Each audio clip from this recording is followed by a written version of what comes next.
Assalamualaikum warahmatullahi wabarakatuh. Selamat datang kawan-kawan semuanya di channel Ngobor seperti biasa. Ya kita mau ngobrolin masalah yang horor-horor ya Bro Ayung. Dan ya seperti biasa juga Bro Ayung mau membagikan, mau ngebawain satu cerita. Dan langsung aja Bro Ayung, monggo waktu dan tempat dipersilahkan. Baik, terima kasih kesempatannya Mas Bi. Tanya apa kawan-kawan dulu seperti biasa.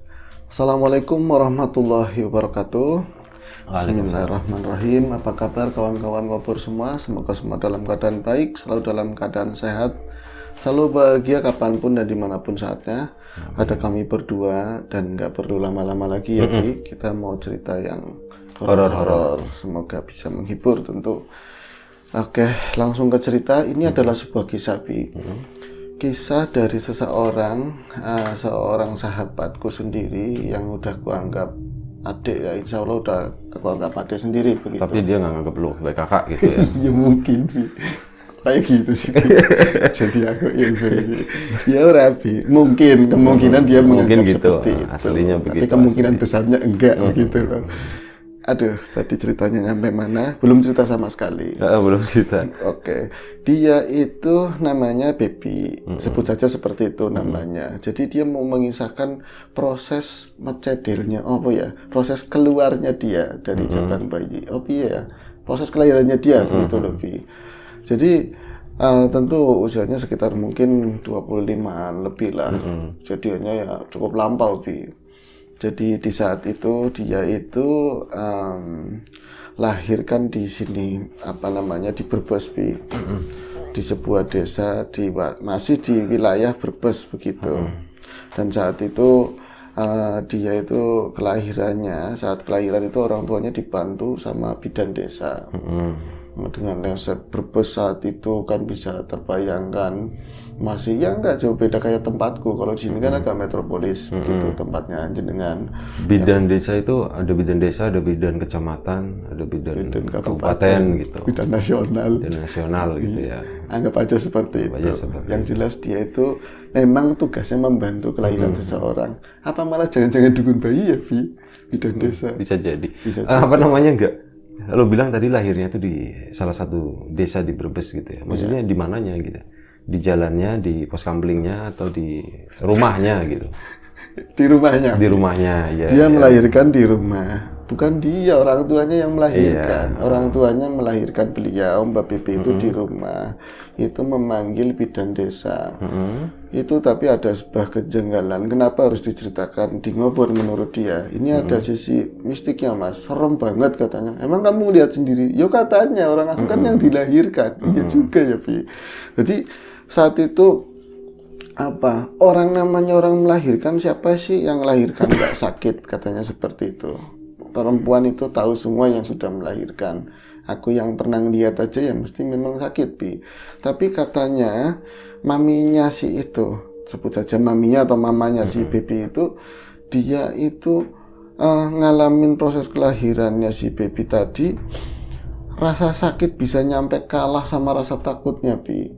Jadi sangat mencekam seperti itu saat kelahirannya si anaknya tadi. Berarti enggak terlalu sakit ya waktu itu? Iya, mungkin karena kalah kan sama takutnya. Berarti rasa takut bisa lebih membunja daripada itu ya, rasa sakitnya melahirkan. Karena apa? Sedari hari-hari menuju HPL, HPL apa sih? Pokoknya hari, udahlah jangan pakai istilah yang kita nggak ngerti gitu. Yang lu nggak ngerti, gue sih ngerti gitu. Males jelasinnya aja. Iya betul. Baiklah, jadi guyonan. Jadi sebelum dia dilahirkan tersebut di alam nyata ini, banyak sekali gangguan-gangguan Bi yang dialami oleh keluarga tersebut, terutama oleh maminya Bibi tersebut, Bi. Jadi kalau gangguan-gangguan ini sebenarnya kayak orang kebanyakan di orang-orang desa kuna dulu loh, itu ya banyak kayak kunti datang cekikikan, tahu-tahu di sampingnya ini jendela, terus kadang-kadang diawali kayak suara-suara itik atau ayam begitu, tahu-tahu slower kayak seolah-olah tapi nggak masuk rumah begitu. Orang kalau jualan itik atau apa itu jangan keluar malam, bro. Jangan. Digebukin warga nanti. Pasti disangka sesuatu ya, Bi. Tapi kalau bergerombol ya enggak kali, Bi. Kuntilanaknya banyak banget itu. Sementara dia soliter katanya, Bi. Oke. Nah ini selalu ada hal-hal seperti itu menjelang hari kelahirannya. Banyak sekali, bukan cuman sosok Kunti, banyak ada sosok Gondoruo, sosok hitam-hitam angel KB itu sering muncul di mana, tapi nggak pernah di dalam rumah. Ketika dia misalnya orang lagi mengandung kan, kecuali udah harinya baru di rumah terus. Itu kan jalan-jalan di depan rumah, di samping rumah, ke belakang. Itu sering lihat sosok-sosok seperti itu. Dan seolah-olah walaupun nggak menyentuh, mereka seolah-olah mengancam begitu lebih. Kayak ada yang direncanakan nanti setelah kamu melahirkan, pas kamu melahirkan awas. Seolah-olah ngomong seperti itu. Berarti itu perasaannya beliau saja, Bi. Tapi nanti seperti apa kan ceritanya, mungkin ada jawabannya ya, Bi. Nah, ini hari berlalu sampai akhirnya 9 bulan lah sudah, Bi, dan waktunya dia melahirkan. Namanya Baby itu melahirkan si baby. Pada saat mau melahirkan angel, Bi, mau keluarnya biasanya kan ada pembukaan siji loro telu piro ya. Itu nggak keluar nggak mau seperempat, setengah gitu ya. Dihitung semua. 3/4 gitu itu. Oh, ini masih 3/4, satu aja belum. Lama banget, bahkan itu kan ditungguin sama suaminya, terus adik-adiknya suaminya, karena maminya kan bukan situ ya. Ditungguin sama tadi bibi-bibinya, terus saudara-saudara. Iki bocah kan arep metu angel banget sih, mau jadi apa nantinya. Bidannya nggak nungguin waktu itu. Bidan belum datang, Bi, karena ya namanya bidan desa ya, ada sibuk ini malam pula, akhirnya dijemput begitu, nyampe sana bidannya nyampe cengo. Jadi ada sesuatu yang aneh di rumah tersebut. Pada saat itu udah ada listrik, Bi, di sana udah ada listrik. Nah, tapi si lampu sendiri listrik dimanapun tempat di rumah itu nggak bisa dinyalakan dengan terang, Bi. Jadi redup, semuanya redup, hawanya itu kayak mencekam banget, terus kayak diselimuti aura gelap, dia bilang seperti itu, Bi. Jadi yang aneh, sebelumnya itu banyak kemunculan makhluk-makhluk gaib yang seolah-olah akan menyerang saat nanti kelahiran, tapi justru hari itu tersebut nggak ada, mereka justru nggak ada. Tapi ini justru buat maminya baby ini yang lebih menakutkan. Jangan-jangan bentar lagi belum datang seperti itu. Itu berarti si kuntilanaknya itu Rusia gitu ya? Kenapa emang? Ibunya itu Ukraina gitu. Ibunya Ukraina. Mau menyerang waktu itu, betul. Kan? Udah jadi belum ya? Udah ya. Oh iya, betul juga itu. Jalur apa namanya? Ya pokoknya seperti itu. Dan ini yang menjadikan maminya baby tadi ugaha mengko, jangan-jangan nanti datang. Sementara hawa itu kayak ngabut hitam begitu lebih, bukan cuma lampu yang memang temaram. Misalnya kan lampu kayak gini normalnya ada yang 20 watt, 18 watt, tapi mendadak itu kayak lampu patromak yang nggak dipompa, itu lama-lama curut. Zaman segitu begitu. Belum ada lampu LED kayak gini, lampunya tuh masih lampu neon panjang. Iya, neon yang seperti itu ya, yang kuning gitu ya. Bolam kuning ya. Iya, itu bisa ngefek seperti itu, Bi. Di hari-hari menjelang dia tuh mulai ngeden, mulai kesakitan. Tapi ya tadi dikatakan aku memang sakit banget, tapi aku lebih takut sama suasana ini. Kemarin udah muncul banyak banget. Ini alamnya kok yang rada beda. Jadi makin gelap, sampai bidannya nyampe situ. Mau mundur lagi gitu loh, Bi. Ini kok aneh banget. Aku pernah ngalamin nulungin beberapa kelahirannya, beberapa anak dilahirkan, bahkan ada yang mistiknya itu anak kunti nangkring, ono sing cekikikan, tapi nggak seperti ini, nggak ada apa-apanya, tapi koyo gelap, rasanya takut seperti itu. Ya mereka semua saling nguatin begitu, sampai tegang-tegangnya ketika jam 12 malam itu, tapi aku lupa nggak nanyain itu malam apa, Bi. Sampai jam 12 malam itu di kamar untuk melahirkan itu sengaja terbuka dan cuma dikasih hordeng begitu ya. Tiba-tiba ada dua sosok yang muncul, Bi. Jadi langsung kayak ngagetin, piye, langsung kayak gitu. Ternyata itu Mbak Buyutnya, Bi. Jadi udah bungkuk-bungkuk loh, dua orang. Jadi Mbak Buyut yang laki-laki sama Mbak Buyut yang perempuan. Terus langsung dia masuk itu mengusap ubun-ubun sama perutnya anaknya, Bi. Putunya lah, cucunya gitu. Ya wis, kamu yang tenang ya, sayang, sabar, orang melahirkannya begini, kamu yang sabar, nanti Mbah bantuin ngurusin. Nah, itu yang kedengaran cuman ini doang. Kayak tunggu nih putumu, kayak gitu. Sama istrinya ngomong seperti itu. Yang sama-sama tua tentu, Bi. Dia bungkuk-bungkuk keluar dari kamar dan keluar dari rumah. Nah, yang hadir di situ nggak ngerti. Katanya Dia sambil ngeloyor keluar, kurang ajar katanya seperti itu, Bi. Kayak nggak ngargai wong tua. Aku tak pateni kabeh, tak serang balik seperti itu katanya. Itu menurut beliau itu di luar banyak makhluk-makhluk yang nutupi, kayak bikin kayak apa ya, jaring begitulah, gelap seperti tadi, dan ada niat jahat di luar.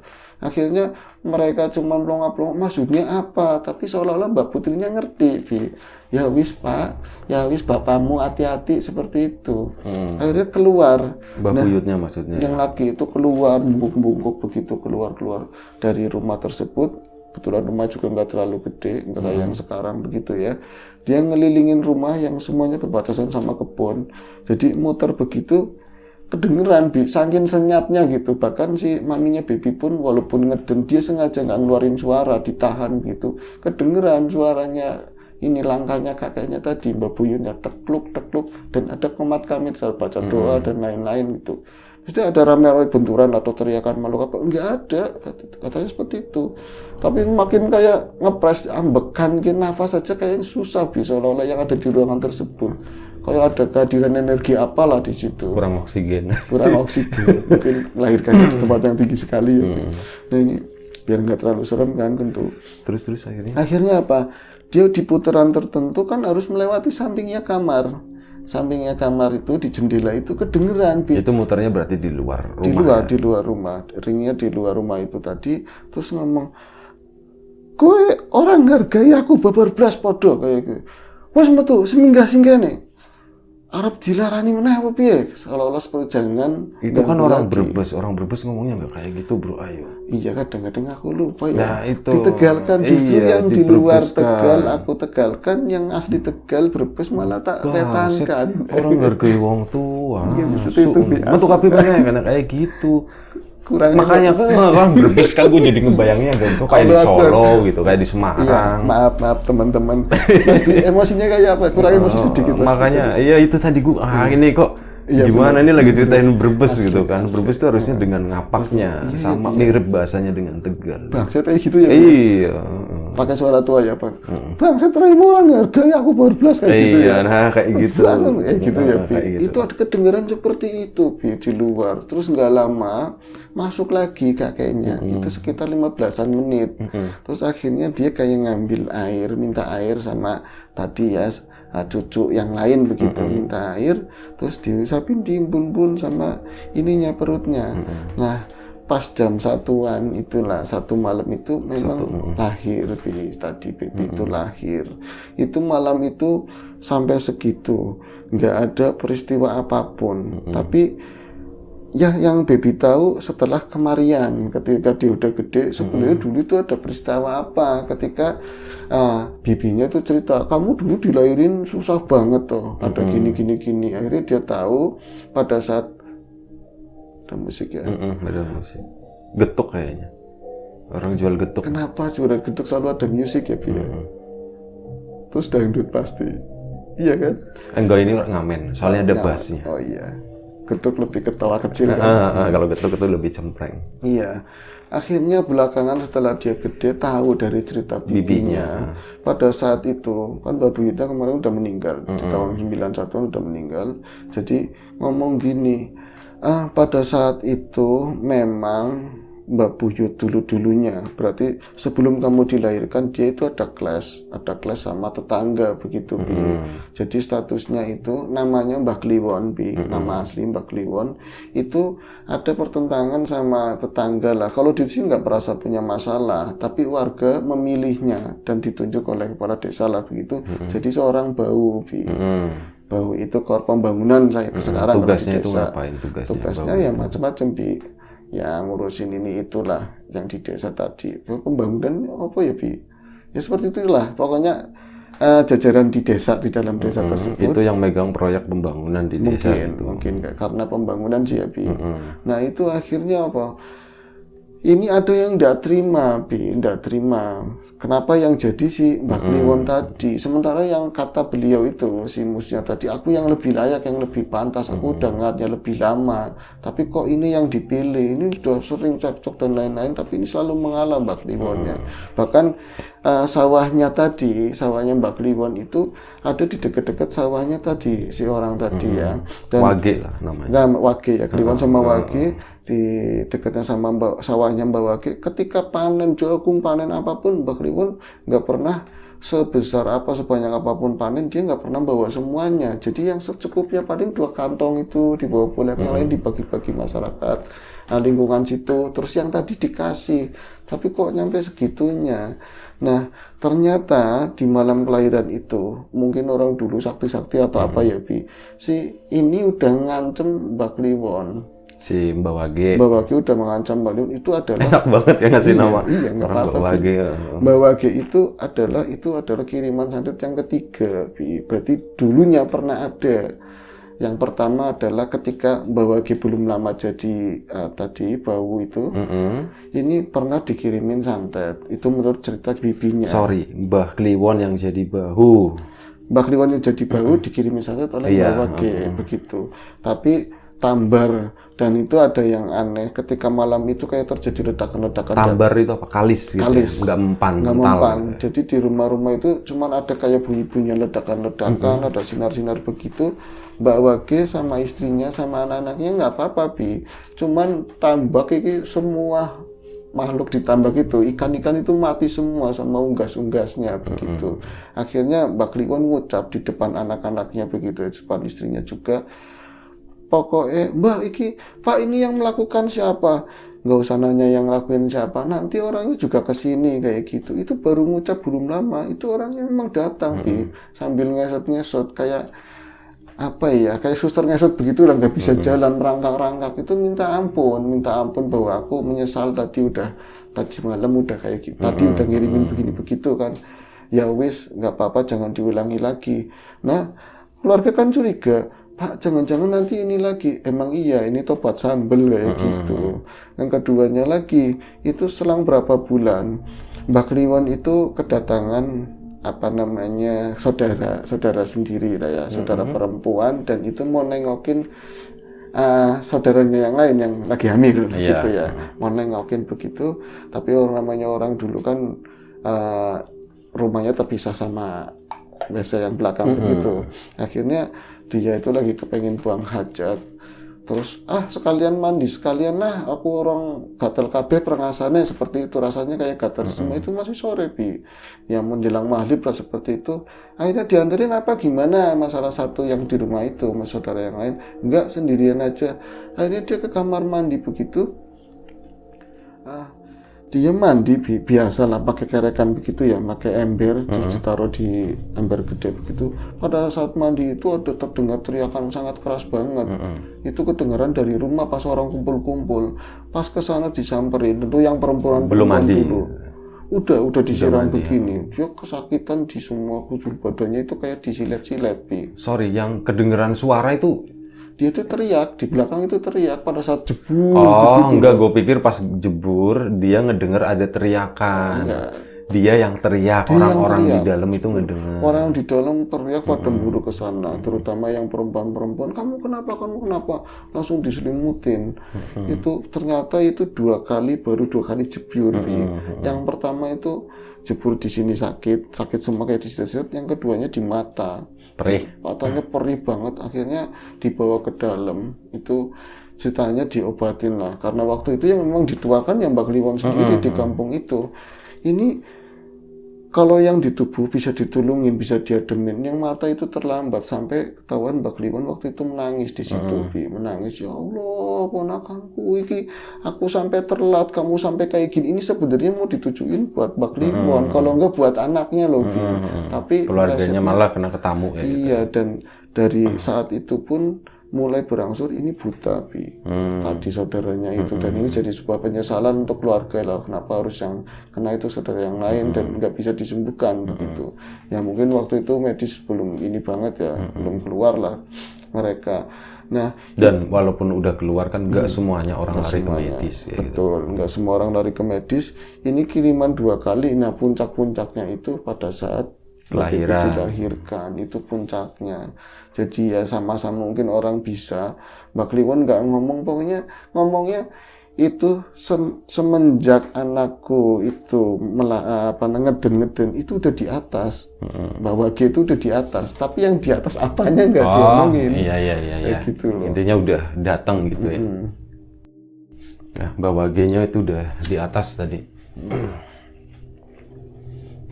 Bahwa G-nya udah di atas, entah itu dalam bentuk apanya, tapi udah di atas. Dia mau masuk tapi nggak bisa.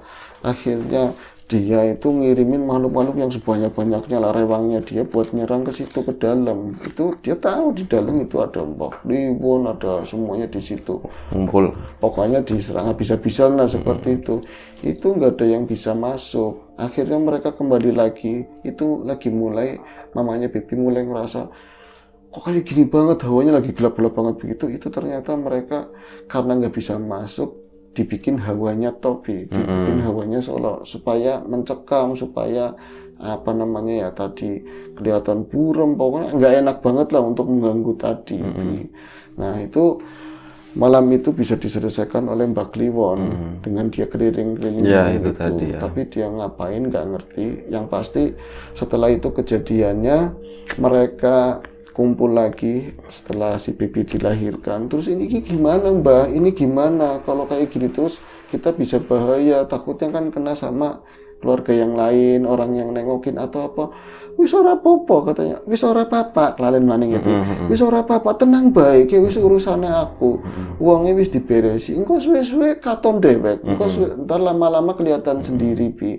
Tahu-tahu setelah mungkin 2 minggu ya, 2 mingguan setelah kejadian itu, setelah kelahiran ya, setelah kelahiran itu, jadi usahanya tadi Mbak G tadi hancur, dia main di kayu, bisnis ini bisnis itu hancur semuanya, sampai sawah itu dijual, rumah dijual, itu nggak ada tempo. Maksudnya orang ini habis jual sawah kan duitnya masih ada, itu nggak ada tempo-tempo kayak gitu Bi. Bisa praktis langsung jual ini kayak gitu. Sampai keluarganya dia itu ya mungkin dari pihak istri pulang ke pihak istri begitu. Dia itu gila Bi. Sejak saat itu gila, dan gilanya nggak jauh-jauh di kampung itu sendiri. Sampai udah kelontangan si Mbak Waginya. Sampai telanjang kayak gitu di keliling kampung seperti itu. Jadi ya itu udah kelihatan sendiri. Jadi apa yang diperbuat ya jadinya seperti itu kayak gitu. Ya pengennya sih dari pihak keluarga gitu adalah maksudnya ngomong ini minta maaf atau apa, itu kan haknya seperti itu, supaya ada bisa ditolongin atau gimana, karena ini udah terlontar, si panah udah terlontar seperti itu. Nah terus ada kejadian apa lagi Mbak Baby? Ya saya akhirnya kan nggak tahu lagi ya Mas namanya bayi, tapi dari cerita-cerita itu katanya Mbak G itu pernah didatengin sama orang banyak setelah itu, tapi orang itu nggak jelas dari mana asalnya, yang jelas 15 orang. Apakah itu seperguruannya Mbak G atau apa Bi? Yang pasti itu kondisinya udah gila atau belum waktu itu? Mbak G udah gila. Udah gila. Dan dia itu datang ke rumah, orang rumah beneran lagi sepi. Awalnya cuman kayak minta minum, maksa apa, tapi langsung masuk dalam rumah gitu loh Bi. Masuk ke dalam rumah, diambil-ambilin barang yang sekiranya berharga, diambil-ambilin semua. Dan itu bawa G karena kebanyakan jumlah. Tapi katanya sih memang nggak ngelawan Bi, emang sengaja nggak ngelawan. Dia itu langsung kepalanya dijepitin di bolongan kursi yang itu sih, dibolongin, terus diikat semuanya, diikat tangan kakinya, diikat, didudukin kayak posisi sujud begitu Bi. Terus dikeramasin. Itu banyak warga desa yang lihat, tapi dari jarak jauh, orang posisinya di luar malam-malam. Tapi akhirnya Mbak G itu kayak dikeramasin loh, kayak dimandiin gitu ya. Dikeramasin ya kayak mau dipenggal. Iya Bi, memang mau dipenggal Bi. Jadi dikeramasin apa malam itu. Semua. Emang kalau mau dipenggal dikeramasin dulu? Enggak, kalau kayak kambing kan begitu Bi. Oh, mau dipotong. Iya, gitu, kalau lebaran aja atau malamnya apa dikembangin itu seperti itu kan. Tapi yang nampak itu juga saudara ada yang lihat nggak berani ke situ di zaman itu ya. tetangga ya juga nggak berani ada yang maranin ke situ. Mereka cuman berharap, ya Allah Mbak Kliwon orang baik, jangan sampai. Mbak Kliwon atau Mbak Wage? Mbak Kliwon. Oh, Mbak Kliwon ya, bukan Mbak Wage. Lu dari tadi Mbak Wage soalnya. Enggak, Mbak Kliwon itu mau dipenggal, udah diikat. Mungkin ini kan makanya gue nanya tadi. Betul, Bi. Mungkin ada sensor sedikit, sorry, Bi. Nah, ini udah didudukin di situ, tinggal dicerek doang, tapi nunggu pemimpinnya, Bi. Jadi pemimpinnya mereka, tapi gerombolan apa itu mereka semua yang ada di situ nggak tahu. Di malam-malam seperti itu setelah melahirkan berarti? Iya, setelah melahirkan dan setelah ada kejadian sih ini gila gitu loh, si Mbak Wage gila. Akhirnya warga mau lapor juga nggak berani, mau lapor polisi atau aparat juga nggak berani. Mereka cuma bisa nonton dari kayak sela-sela pohon pisang. Lapornya gimana namanya? Di kampung. Iya, kantor polisi jauh, nelpon nggak ada yang punya telepon. Iya, nanti resikonya gimana? Dan keluarga juga, padahal ada keluarga dekat juga nggak berani mendekat lah sama sekali. Sementara ya tadi mereka cuma bisa berharap muka-muka Mbak Kliwon orang baik bisa selamat. Cuman nampak yang aneh pada saat di mukanya itu kan kayak dilampuin, bisa terbaterai begitu. Itu nggak ada raut yang namanya takut resah atau apa, cuman nggak ngerokok doang gitu loh. Karena diikat. Iya, kalau diikat di sana. Kalau dikasih Mbah cerek gitu. Ya diimport juga ya. Mungkin dia seperti itu. Jadi posisinya nyelip, tinggal lehernya melodot begitu, kayak ditarik sengaja begini gitu loh. Jadi ini udah kayak parang panjang udah di wang mati kok jahat, mati kok remu mati kayak gitu. Curi siapa? Orang ngomong. Orang nggak ngomong ya, curi siapa? Remu mati seperti itu. Akhirnya apa? Waktu yang ditentukan itu memang tiba, dan pemimpin gerombolan tadi emang nggak jauh-jauh dari situ, cuman nggak masuk, nggak di gerombolan di situ, dia kayak keluar dari kebun. Malah orang-orang juga awas gituin, yang pada nonton tapi di sela-sela pohon pisang atau awas kayak itu orang serem, minta ampun gede tinggi seperti itu katanya. Ini yang menceritakan bibinya kan ya. Itu langsung ke situ ngakak teriak-teriak, akhirnya kon bisa kayak pateni raimu digituin, kamu mati hari ini, mati malam ini juga, kamu tak tebas. Itu giliran langsung siap Min, ya Dasmin atau siapa yang algojonya mau dipenggal begitu, Mbak Wage-nya ngelihat ke arah tadi, Mbak Kliwonnya ngelihat ke arah si pemimpin tadi gerombolan, itu ngelirik begitu, langsung dia itu nyamber ininya, goloknya yang mau menggal, langsung dipegang begini, dilemparin ke sana. Aja remu sing bener kayak gitu, remu sing bener, kamu yang bener ini siapa? Itu langsung dia itu sujud di depannya Mbak Kliwon, nangis itu si pemimpin gerombolan tadi. Ya Allah, sampean aku orang ngerti kayak gitu. Copot kabeh itu yang di dekat-dekat situ. Ndeleng bos, aku kan dikongkon tok. Aku cuma disuruh sampean kentir bos. Tapi yang bingung. Itu orang-orang mulai pada dari samping-samping rumah itu pada keluar. Kenapa? Seorang-orang nggak terjadi apa?